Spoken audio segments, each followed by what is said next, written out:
falar com você nessa noite de forma poderosa em nome de Jesus. Sem mais delongas, por favor, abra sua Bíblia no livro de Eclesiastes. Deus de poder e glória. Capítulo de número 9 e versículo de número 8. É o tema desta festividade, o sétimo elo, a qual estaremos tratando sobre um nardo. Aleluia. Todos acharam aí? Glória a Deus. Em todo tempo sejam alvas as tuas vestes, e que nunca falte o óleo sobre a sua cabeça. Agora vamos bem rapidinho no Evangelho que segundo escreveu João. No seu capítulo de número 12. Aleluia. Tu és grande, Deus, aleluia, Deus. És digno de glória, Deus. Livro de João, capítulo 12 e versículo de número 2. E diz a palavra do Senhor Jesus: E disseram-lhe, pois, ali uma ceia, fizeram, melhor dizendo, aleluia, Jesus. E Marta servia e Lázaro, um dos que estavam à mesa com ele. Era então Maria, tomando sobre um unguento de nardo puro, de preço muito caro, ungiu os pés de Jesus e enxugou-lhe com os seus cabelos, e encheu a casa do cheiro daquele unguento. Pode se sentar em nome de Jesus. Você, a cada minuto, não deixe de glorificar o nome do Senhor Jesus, porque Ele se faz presente aqui neste lugar. Aleluia. Glória a Deus. A palavra do Senhor Jesus vem nos trazendo no Evangelho que segundo escreveu João, no seu capítulo 12 e no seu versículo de número 2, em que estava sendo feito ali uma ceia, uma janta, e Marta servia, e Lázaro, que era um dos seus amigos de Jesus, um dos seus amigos favoritos, estavam com ele na mesa. Então Maria, uma mulher, ela tomou sobre si um unguento de nardo puro e de muito preço, e ungiu os pés de Jesus e os enxugou com seus cabelos, e encheu toda aquela casa de unguento.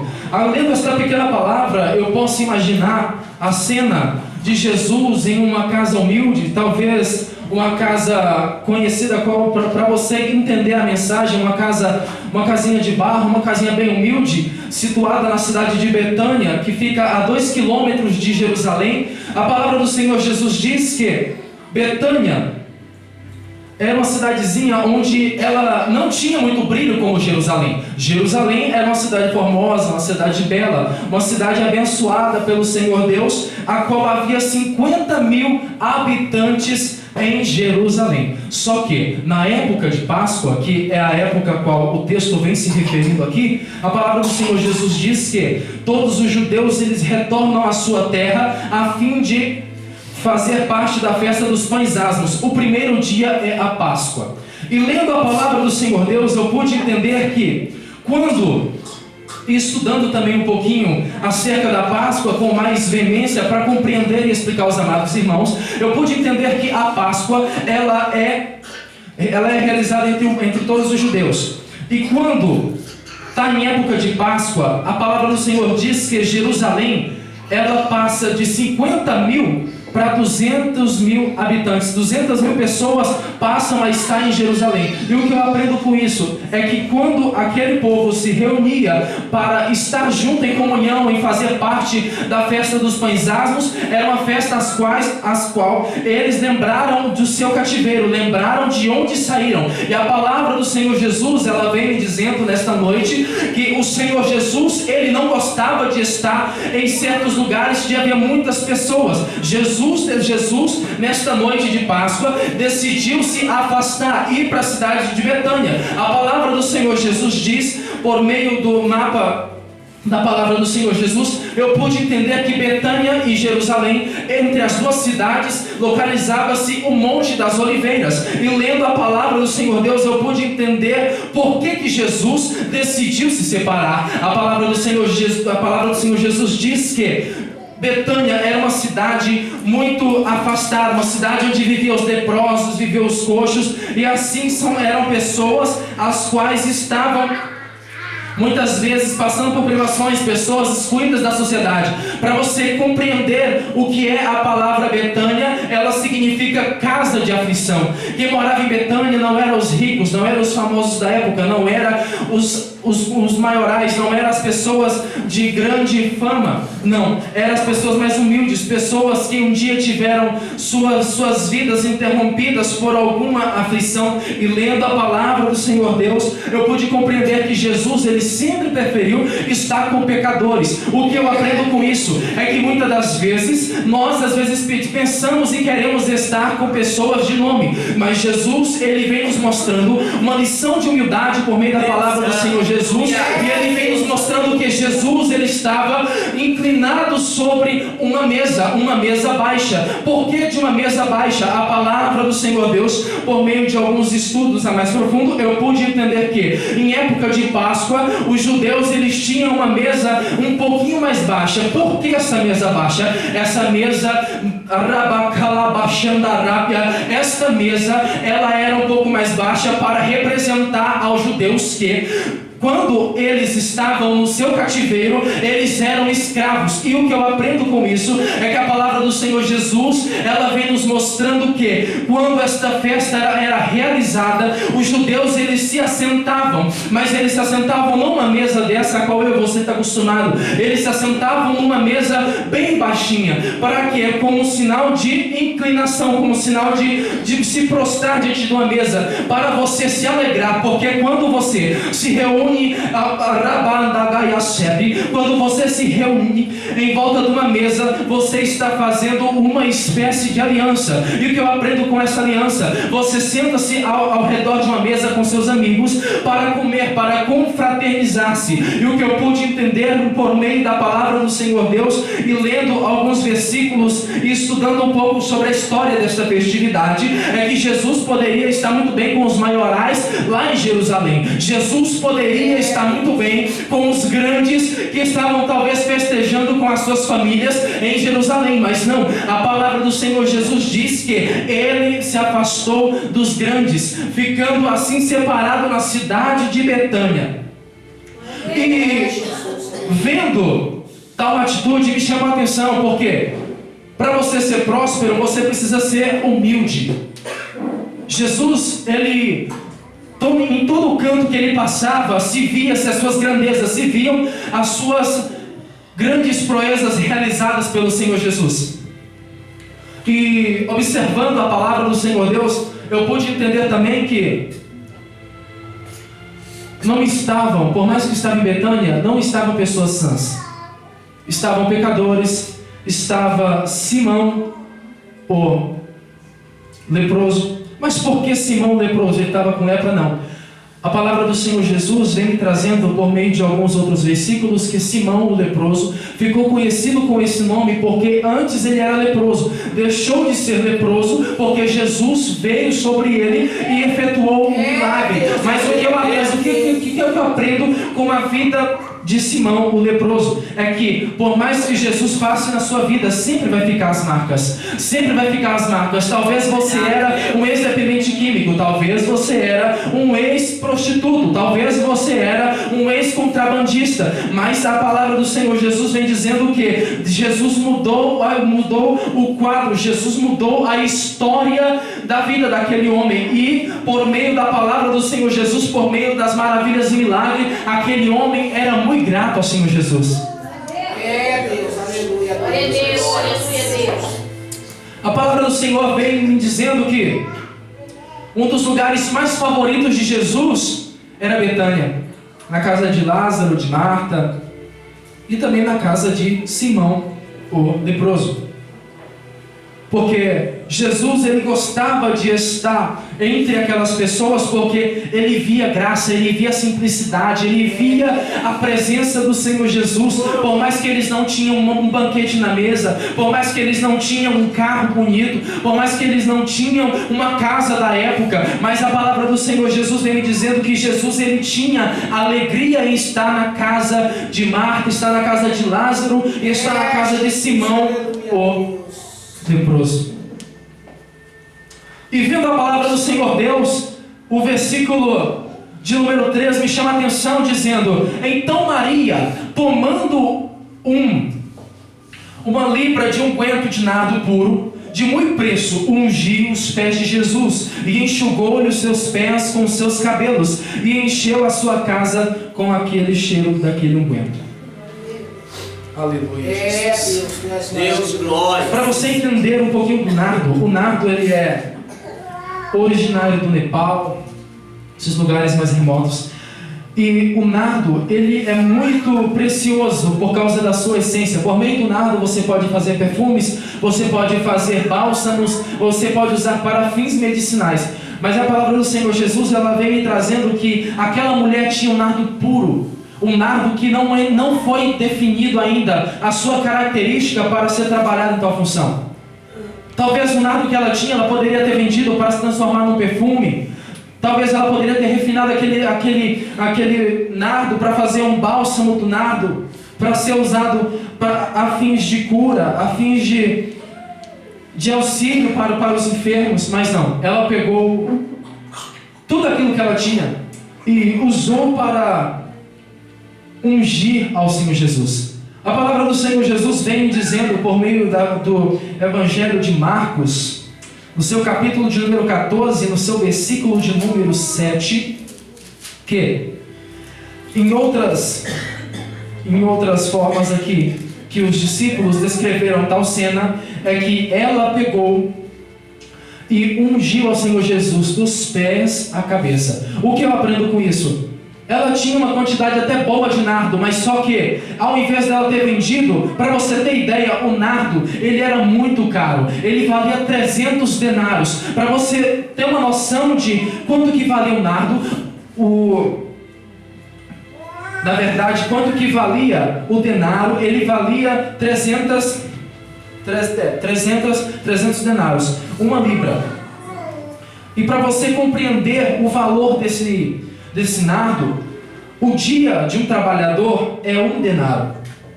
Agora, suponhamos aqui, então talvez ela trabalhou a sua vida toda para comprar uma libra de nardo, que eram 300 denários na época, a moeda da época, para dar a Jesus o seu melhor. E o que eu aprendo com isso, mais interessante, é que talvez ela tinha aquilo ali como herança, não sei, a Bíblia não me informa. Talvez ela tinha aquilo ali como uma economia dela. Talvez ela tinha aquele nardo como diversas formas que ela adquiriu com o seu passar do tempo, com a sua convivência. Talvez aquela mulher sofreu muito para ter o que ela tinha. A mesma coisa não é diferente de você. Talvez você hoje veio dar o seu melhor na casa do Senhor.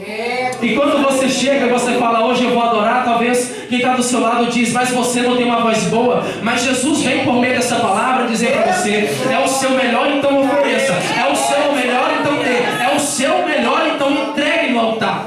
Unja a Jesus com o seu nardo. Aleluia, Jesus.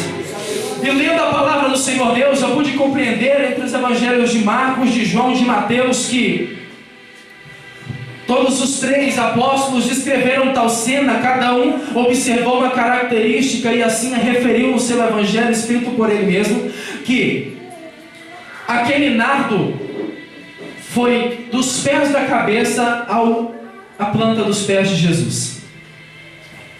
E o que eu entendo com isso é que aquela mulher ungiu Jesus para a sua sepultura, para que ele, depois de 6 dias, pudesse se entregar por mim e por você. Mas pregador, o que tem a ver essa passagem do nardo com prosperidade? O que tem a ver essa entrega dela? Porque na verdade, se você olhar os olhos humanos, ela não prosperou.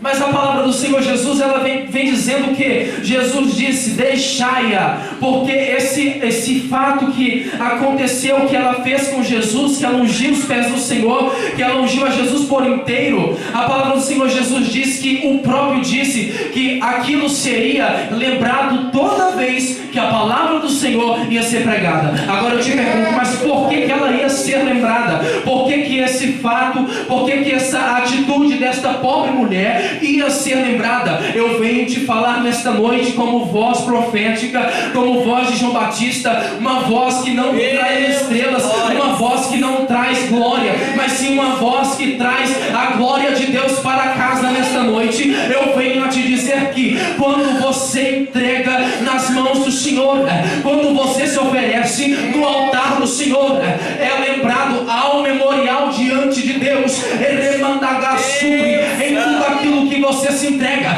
Talvez a sua vida é 24 horas ligado no céu, talvez a sua vida é ligada juntamente com o Senhor Deus a cada dia, mas eu venho te dizer, é na memória, é na memória, ao memorial para as suas boas obras. As suas obras não vão te salvar, não. As suas obras não vão te fazer melhor do que ninguém, não, porque é obrigação sua com o seu próximo, mas as suas obras diante de Deus, elas têm valor.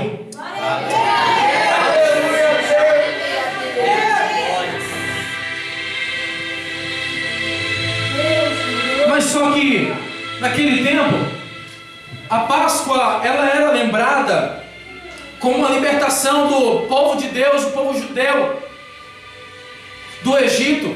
Podemos muito bem recordar lá do tempo que Deus tomou a vida daquele homem que tinha por nome de Moisés e o chamou para libertar o seu povo do cativeiro. E a palavra do Senhor Jesus vem dizendo que certa feita, em memória deste acontecimento, deste fato que aconteceu com o povo de Deus, desta bênção que aconteceu com eles, porque eles haviam debaixo de uma escravatura, eles estavam, melhor dizendo, quando, ao passar desse período, eles se alegravam com as festas dos pães asmos, que eram pães que não eram fabricados, mas não era usado o fermento.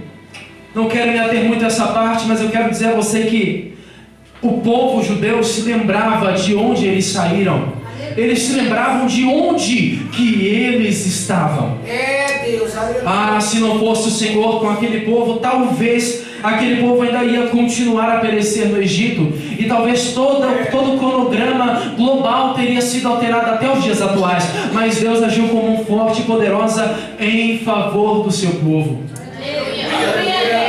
a fim de que até hoje, nos costumes judaicos, a festa dos pães asmos ainda é celebrada. Mas eu venho dizer para você que Jesus, ele não estava, talvez, no meio de grandes multidões. Talvez Jesus, ele não estava fazendo um discurso como alguns das autoridades judaicas estavam lá se reunindo com o seu povo e fazendo. Mas Jesus, ele estava num lugar onde a maioria rejeitou, Betânia. Porque quem é que quer ficar perto de um coxo? Quem é que quer ficar perto de um leproso? Quem é? Quem quer ficar perto de pobre? Jesus, ele gostava. E o que eu mais me alegro é que o Senhor Jesus, ele vem nos mostrando uma lição tão bonita, é que ele não fazia acepção de pessoas, independente de cor, independente de raça, independente de etnia, independente de qualquer situação. Jesus, ele quebrou paradigmas, ele quebrou protocolos para mostrar à humanidade que Deus era acima de tudo e de todas as coisas. E vendo que aquela mulher tinha feito aquela proeza diante de todos, houve murmuração de alguns. Judas, o traidor, ele disse: poxa, era para ter pego esse unguento, e era para ter vendido e ter dado dinheiro aos pobres e a render mais. Mas só que Judas tinha perdido a essência de honrar ao seu mestre. Jesus, ele estava talvez não muito surpreso, porque ele era Deus, ele é Deus, ele sabia de tudo aquilo que ia acontecer, mas talvez pegou muitas pessoas de surpresa. Quantas das vezes Deus pega as pessoas de surpresa quando vê você ofertando a mais no altar? Aí muitos olham para você e dizem: ah, mas você vai dar isso aí? Mas Jesus manda te dizer: se for de coração, oferte com alegria, oferte com amor. Quer ser próspero? Aprenda a semear, aprenda a se manifestar com uma atitude diferente, chamando a atenção de Deus. Quantas pessoas estão no terreiro agora? Quantas pessoas estão agora se entregando a Satanás? Eu conheço alguns amigos que fizeram um pacto para ter aquilo que tem hoje. Mas Jesus, ele vem nesta noite dizer para mim e para você: eu tenho um código para te revelar, para você ser próspero, para você não se render a Satanás.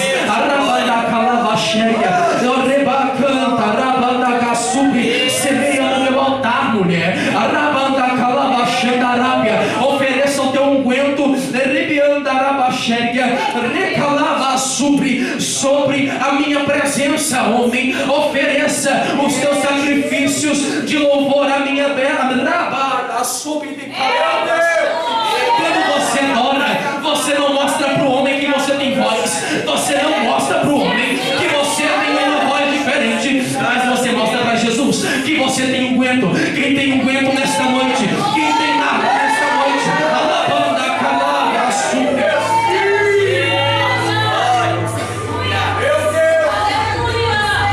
Talvez o seu unguento, talvez o seu nardo não tem valor.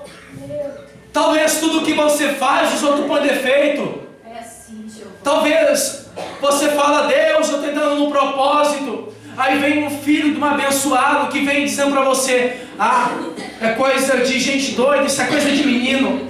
Mas Jesus vem dizendo para você: tudo aquilo que você faz para Ele, nada se perde. Se você é um cristão autêntico, tudo aquilo que você faz com base na palavra se torna um ato profético. Por isso que às vezes a sua oração, ela incomoda. Por isso que às vezes o seu louvor tem hora que incomoda. Às vezes as pessoas dizem para você: você não sabe cantar. E daí, se você sabe cantar? Se você está oferecendo um guento, se você tem nardo aí, oferece ao altar do Senhor. Oferece ao altar do Senhor.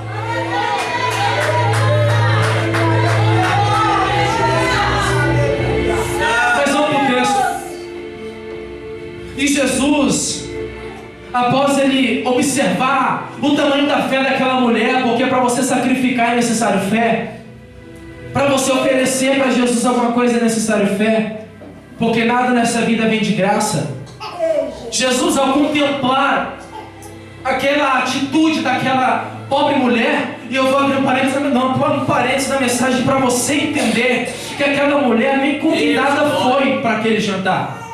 Ela soube: olha, Jesus vai estar na casa de Lázaro e na casa de Marta. Hoje à noite eles vão fazer uma ceia. Aquela mulher, quando ouviu aquilo, ela catou o seu melhor. A Bíblia vem me dizendo que ela tinha um vaso de alabastro. Para quem não sabe o que é um vaso de alabastro, ele é formado por uma espécie de gesso delicado. Um vaso de alabastro, ele era muito utilizado em casamentos como uma forma de dote. Quando era feito um casamento, o vaso de alabastro, ele era quebrado sobre os pés do noivo, a fim de que oferecer a si mesmo uma honra, ao qual estaria a casar com a filha daquele que tinha oferecido. E não vai pensando você que não era qualquer tipinho de azeite aí que você compra aí, de 1,50 talvez o litro, que foi colocado no vaso de alabastro, não. O vaso de alabastro, ele tinha sua suma importância.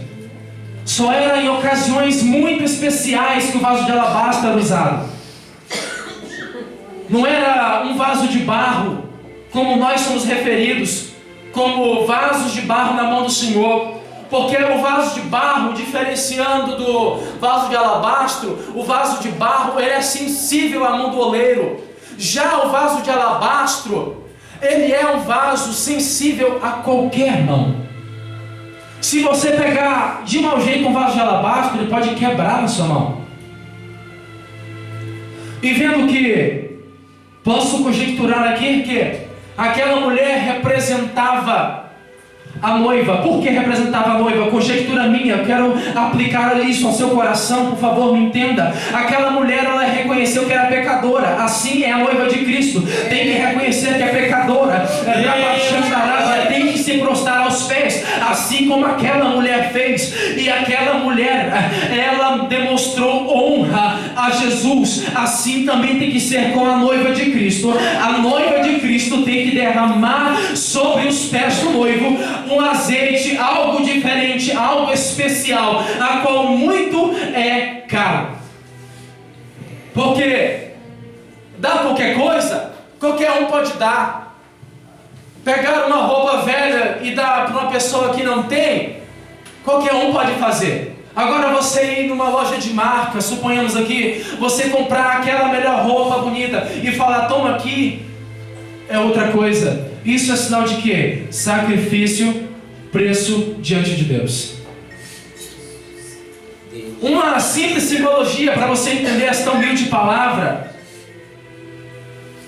Não é muitas vezes pegar aquilo que não nos serve mais e dar para o nosso próximo, dar para a casa do Senhor, não. Jesus, a palavra do Senhor Jesus vem dizendo que aquela mulher pegou um vaso de alabastro, talvez aquilo que ela demorou para ter a vida toda, talvez uma herança da sua mãe, uma herança do seu pai, e ela foi humildemente com Jesus inclinado sobre a mesa e olha, depositou sobre Jesus. Ela deitou aquele nardo puro, aquele unguento sobre a cabeça do Senhor Jesus. E ela lavou os pés de Jesus com aquele unguento. E para secar, ela usou seus cabelos em sinal de humilhação. Para você entender, não era qualquer mulher que se prostrava diante dos pés de um homem desconhecido. Porque se você olhar pela lógica, talvez aos olhos de muito, não ao olhar dela, talvez ao olhar de muito chamaram ela de louca. Por quê? Não conhecia aquele Jesus, mas ela já sabia que Jesus era o dono do milagre para a vida dela. Talvez o que você faz é loucura. Talvez o que você vai diante de Deus apresentar é bobeira. Talvez o seu sacrifício para muitos não passa de uma folha qualquer aí que se perde ao vento.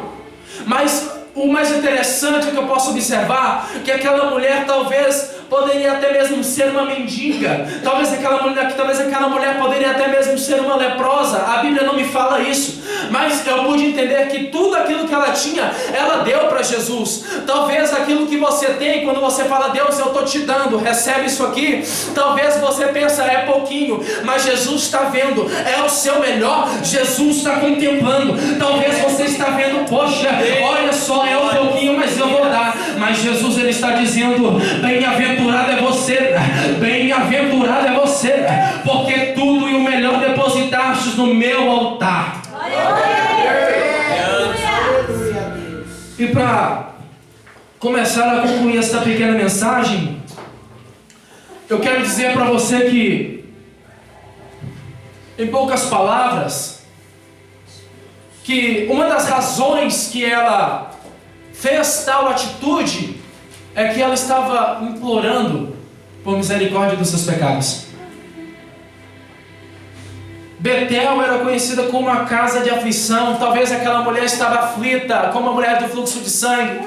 Talvez aquela mulher estava aflita, como estava Marta e Maria quando souberam quando Lázaro tinha morrido. Talvez aquela mulher estava aflita, melhor dizendo, quando soube que muitos daqueles desistiram dela. Talvez aquela mulher estava aflita como a viúva de Naim, porque tinha perdido um ente querido. A Bíblia não me revela o motivo dela ter se deitado aos pés do Senhor Jesus. Mas eu venho dizer para você que não importa a sua aflição. Quando a gente estava louvando aqui, eu disse a você, para você não dar importância ao seu problema, é porque Jesus, ele vai superar. A glória de Deus é maior do que a sua situação. Deus, você, ai, mas como ser próspero, eu dizimo, eu oferto. Tenha calma.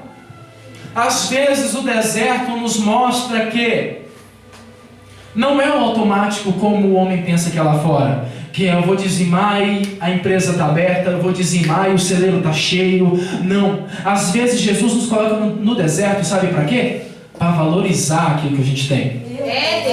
Sabe por quê? Porque a palavra do Senhor Jesus vem dizendo no livro de Mateus que aquele que estava a administrar os seus talentos, ele estava o quê? A trabalhar cada um dos seus talentos. Talvez aquele que só tinha 2 talentos, ele decidiu aplicar aquilo, porque ele aprendeu o que é administrar. Diferente daquele outro que recebeu só 1 talento e que escondeu. Talvez Jesus te leva para o deserto para te mostrar que esconder ferramenta não adianta. Talvez Jesus te leva para o deserto para te mostrar que se você tentar esconder a sua adoração, é só você que se prejudica. Ah, mas eu não prospero. Se você semeou, fique em paz, você vai colher. Se você semeou com lágrimas, você vai colher com alegria. É a palavra de Deus, não é a palavra do homem que vem, que volta vazia, não é. É a palavra de Deus que quando vai de maneira profética e inunda o ser humano. Alabacandarábia. E a palavra do Senhor Jesus, ela é viva e eficaz. Lembrando que, em certa feita, o Senhor Deus, lá na época a qual estava... Aleluia, estava sobre aquela tal situação e viu aquela viúva de Naim sepultar o seu último filho. A palavra de Jesus, ela foi e ela não voltou vazia. A palavra de Jesus, ela não foi como a palavra do sacerdote, que até de longe ele ficava. Não, Jesus, ele desafiava os limites. Talvez você está cansado, eu entendo você.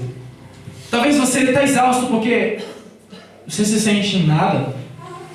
Eu entendo você perfeitamente, porque outrora também eu quase desisti, porque eu pensei que, poxa, se eu estava indo na igreja uns anos atrás e não resolvia, então para que eu estava lá? Até um dia Deus me ensinar que não é no meu e não é no seu tempo. É difícil ouvir isso, né? É difícil até mesmo às vezes engolir isso, né? Mas o melhor, você sabe qual que é? É que quando chega o tempo de Deus, é o tempo certinho, que Ele já calculou. Você preparado para a bênção preparada para você, a situação favorecendo a sua vida e o de melhor acontecendo. Por isso muitas das vezes você não entende, você murmura, você reclama. Eu entendo você, porque você é ser humano. Você é fraco, você é pó. Talvez você está vivendo como viveu Jó, desejando a morte. Talvez você está vivendo como Jó, fazendo da sua lepra uma lamentação. Mas eu quero dizer para você, Jesus está na casa, Jesus está em Betânia. Se a sua casa de aflição você não acha solução, eu tenho uma notícia para te dizer.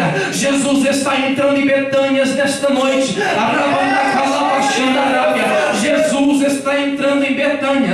Jesus está entrando no seu problema. Jesus está entrando na sua dificuldade. Jesus está entrando na sua aflição. E eu quero te dizer nessa noite, prossiga.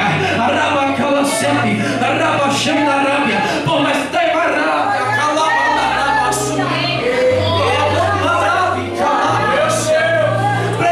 eu tô coxo. Eu não consigo prosseguir. Eu não consigo nem me colocar de pé, eu estou coxo. Eu tenho fluxo de sangue. Eu estou com lepra. Se arrasta. Pregador, eu não aguento mais. Ninguém me entende. Estou sendo humilhado direto. Prossiga. Prossiga. É na dificuldade que o milagre vem. Não é quando você está de pé que as coisas boas vão acontecer. É na sua fraqueza que o poder de Deus, Ele entra dentro de você. Calabana, calabaçuri, e Ele diz, levanta, homem. E Ele te diz, assim diz o Senhor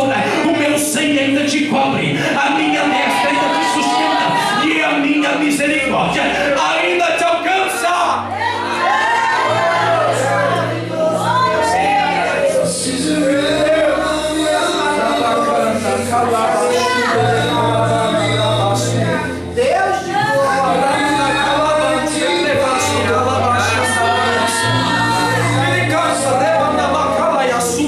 Eu não sei o seu problema. Por isso que muitas das vezes não é bom nem eu nem você julgar nenhum e nem outro. Talvez a sua luta, a sua cruz é maior que a minha e eu não sei. Então do que adianta ficar falando? Não vai te prosperar, não vai te fazer uma pessoa melhor reclamar dos outros. Talvez fala mal do pastor porque ele não consegue atender o seu chamado. Não vai te resolver. Vai saber que problema ele está enfrentando naquela hora. Assim também é você.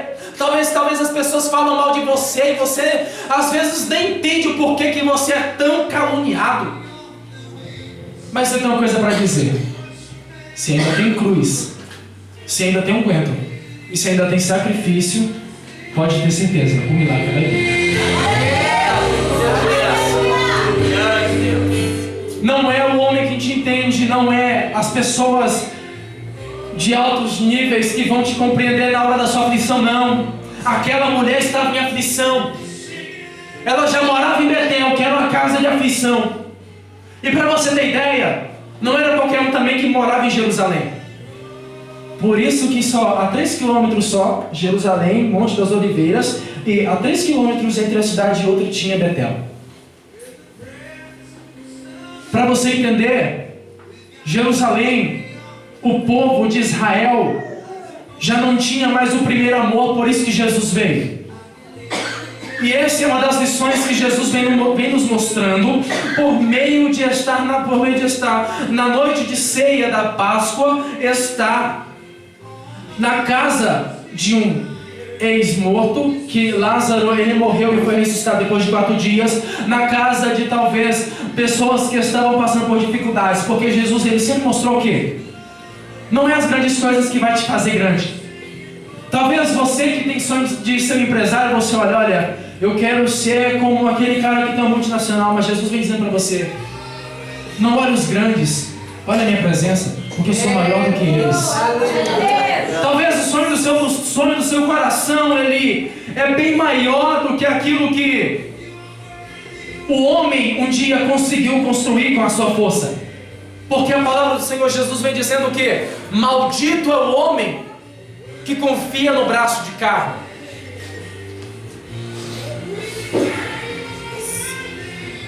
E por isso que às vezes você tenta da sua maneira, tenta da sua forma e você não prospera.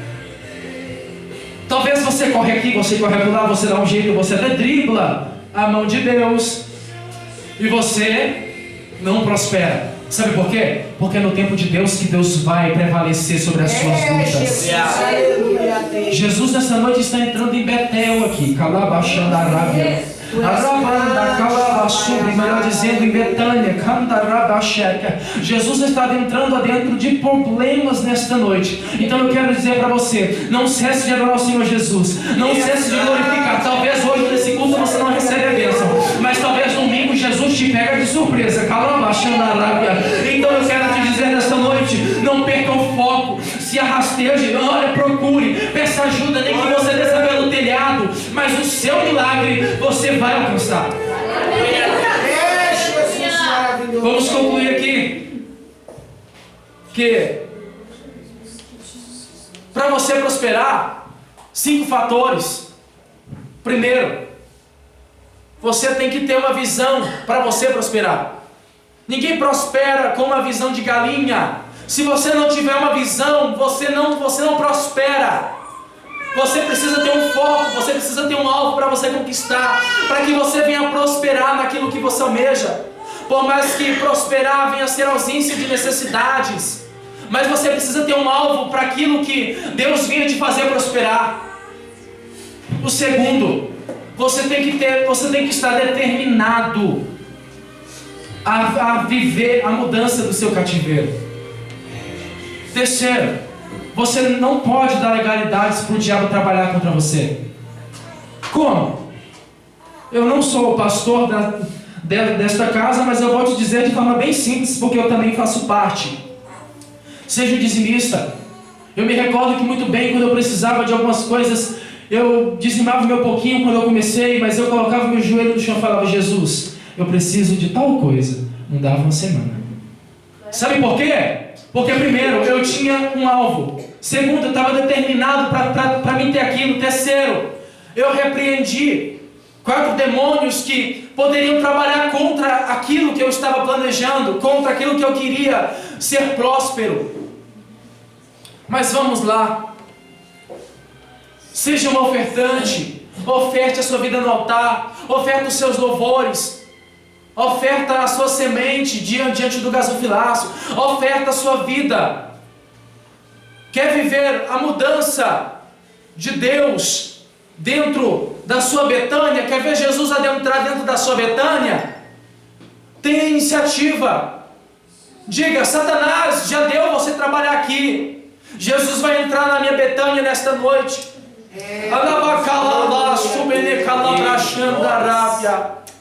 Diga para o seu problema já deu. Jesus vai adentrar hoje aqui. Invoque o seu milagre.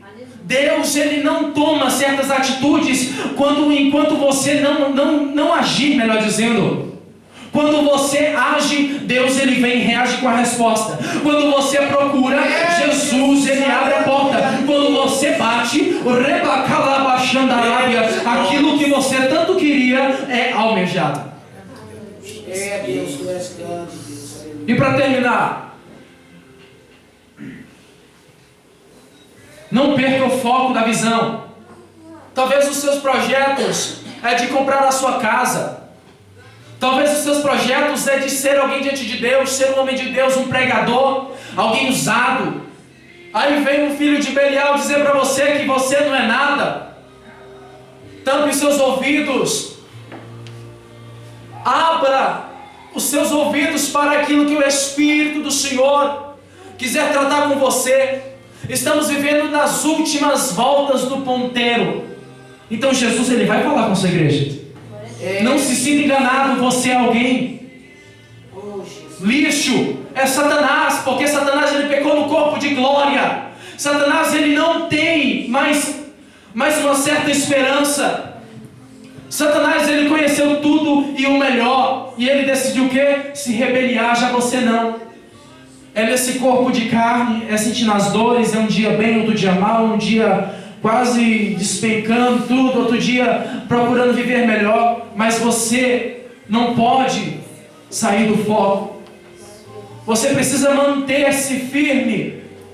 Pregador, não é fácil, eu sei. A cada dia você mata um urso e rasga um leão. E olha que o urso não é pequenininho não, viu? É de 2 metros para lá. E dependendo muito, viu? Um leão, a força de um leão, meu querido irmão, eu tenho a te dizer um negócio. Talvez o seu problema tenha te massacrado esses dias. Muitos de vocês tomaram ceia, calabaia, subir calabaxé. Talvez vocês tomaram só pela misericórdia. Talvez muitos de vocês estão aqui só pela misericórdia. Mas o Senhor Jesus vem dizendo a cada um de vocês: o meu sangue ainda cobre vocês. O meu sangue ainda cobre vocês. Não há acusação. Não há intimação do inferno que vai tentar amarrar vocês. Volta a sonhar, por mais que não acreditam em vocês. Vocês são igreja, vocês conseguem. Vocês conseguem. Trabalhem em coinonia, em união, vocês conseguem. A igreja do Senhor tem batalhado contra as coisas desses últimos dias. Porque nós somos mais que vencedores. É a palavra de Deus, não é eu que digo.